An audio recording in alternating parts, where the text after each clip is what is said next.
when you buy a home, one of the things you can do is have a radon test. So radon actually comes from the natural decay of uranium. When it decays, what happens is the radon comes up through the ground and it can end up in your basement. So I actually had a client say, well, do I have to have a radon test? And the answer is absolutely not. You don't have to. It's not required by law or anything like that, but you really do want to know whether or not you have a radon problem in your house.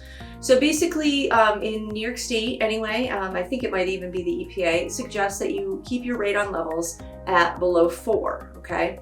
Now, when your inspector comes in, he'll put in a radon detector, and usually it's like a 2 to 3 day test.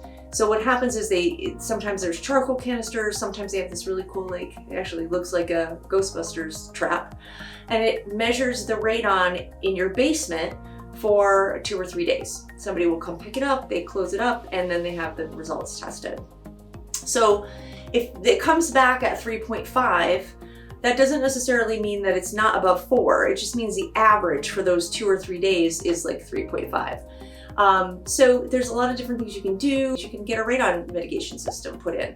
So those run, somewhere between $1,100 up. I've never seen one over like, $2,000 even for a large house. So it's basically PVC pipes and fans. So again, this is a naturally occurring thing. It happens, it's everywhere, just like carbon monoxide. You don't want to, be in your garage with the car running and get, the majority of it being carbon monoxide, but radon is everywhere. If you are over 4, you're definitely going to have grounds to talk to your agent and say, hey, listen, I would really like this taken care of before the closing. And in upstate New York, we kind of have a clause thrown in our standard contract about $1,500. If something's going to cost more than $1,500 to fix, you can either you can actually ask them to have it fixed, or you can cancel the contract, and you still get your earnest money deposit back. So that's a little bit on radon.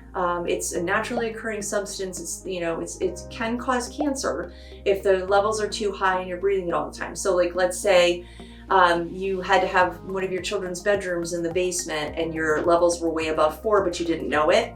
That could be a problem.